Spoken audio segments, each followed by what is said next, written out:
Sabi nila, paano gawin yung 45 degrees? 90 degrees to eh. Paano naman yung 45 degrees? Yung pag ganun. Okay mga best friend, ang ating gagawin, kuha tayo ng papel. Kukunin mo yung itong kapal ng ating tubo. Yan. So, hiwain po natin yan. Check po tayo.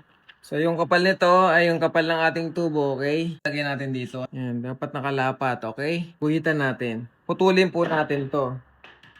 So, itong ating papel ay kasing kapal ng ating tubo. Ngayon, itong ating papel, hatiin natin sa 4. Yan, 2. Yan, itong ating papel, naka-divide sa 4. Guguhitan natin yung dalawang dulo. Ito, guguhitan natin konti lang. Lalagyan natin to. Dito. Ngayon mga best friend, ito, lalagyan natin ng marka. So magkabila. Yung marka natin dito, at saka yung marka doon. Yan, ibig sabihin yan ang kalahati ng ating tubo. Di ba? Ito, tsaka yon.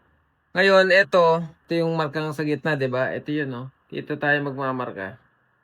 Yan. Tapos ito, guguhitan nyo lang din to. Tapos ito pong likod, yan. Guhitan nyo po ito. Please, mag-subscribe na po kayo sa ating channel at pa-click na rin po ang ating notification bell.